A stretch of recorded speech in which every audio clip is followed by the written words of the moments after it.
It's no secret that Saudi Arabia wants to join the European football system. We all have our opinion on it, and we prefer not to say. But I decided to test how Saudi clubs would do in European Cups. Can they win it? In my last video, I simulated Saudi Arabia on Chelsea scandal. You can find it up here. First, I had to put Saudi Arabian clubs in some European competition. I had to find a country that has the same number of teams. And I found Norway. In Norway, the only small problem is the spring-autumn league system, which is relatively unusual for Europe, but has no effect on the UCL. I completed every single transfer to Saudi Arabia teams from this summer.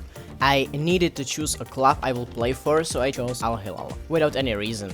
I won't be playing matches or signing new players. I will just simulate seasons and renewing player contracts. This is how Al Hilal's team looks like. In the first season, no Arab team will play European Cups. They have to qualify for them. I was ready to start the experiment, but then I realized that I actually want to play one match. Only one match. Al Hilal versus Al Nassr. Late season game that shouldn't affect the league table. There were top players on both sides like Bono, Koulibaly, Saint-Maximin, Neymar, Brozovic, Laporte or Mane.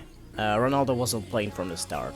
Let's play. The match was kinda boring from the start, but Al Hilal took the first opportunity, and in 60th minute, Igalo scored the first goal, and it's 1-0. But it didn't take long, and Al Nassr answered 1-1. In 69th minute, Igalo scored again and made it 2-1.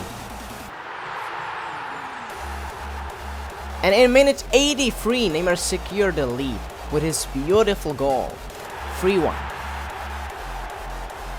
Ronaldo came in just 1 minute before the end of the game. Al Hilal, Al Nassr, 3-1. That was the game I wanted to play. After the match, I finished the first season simulation, and this is how league table was. Al Hilal managed to win it. Al Ittihad finished second and Al Nassr third. This means we can go to season 2 and see which clubs can make it through the European playoffs.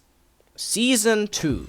Al Hilal managed to qualify to the UCL. They are in Group E, together with Bayern München, Inter Milano and Shakhtar Donetsk.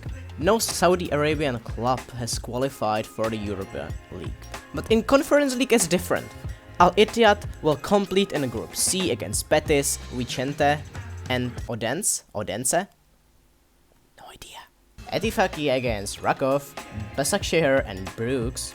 And Al Nassr against Anderlecht, Lask and Servette. That's 3 Saudi clubs in Conference League. Let's see the results. Al Hilal finished third and dropped down to Europa League. All 3 Conference League clubs made it to the playoffs. In preliminary round, Al Hilal beat Atletico Bilbao, and in round of 16, strong Arsenal. In quarterfinals, they defeated Sporting 5-4 or penalties. And in semi-final, they lost their battle against Liverpool. In Conference League, Etifaki lost to Brøndby 3-2, Al Ittihad lost to PSV on penalties, and Al Nassr became the only Saudi team to go through the round of 16 in the Conference League after they defeated Lask 6-1. Celebrations didn't last long. Al Nassr lost to Bruges 4-2 in quarterfinals. And that's all for the second season.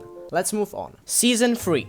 Al Hilal is in the UCL again, this time in Group B, with Atletico Madrid, Porto and Shakhtar Donetsk again.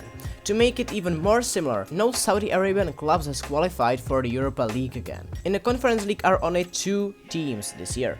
Al Fateh in the Group E and Al Ittihad in the Group G. Let's see how will they do. Al Hilal finished second and for the first time in history reached the UCL playoffs. Al Fateh finished 4th and Al Ittihad 3rd, and they are both out of the Conference League. We can focus only on the Champions League now. By the way, Neymar is 91 rated now. However, Al Hilal's journey in the UCL wasn't long. They lost to Real Madrid 5-2 in the round of 16. And after that, PSG won the Champions League after they beat Manchester City 2-0.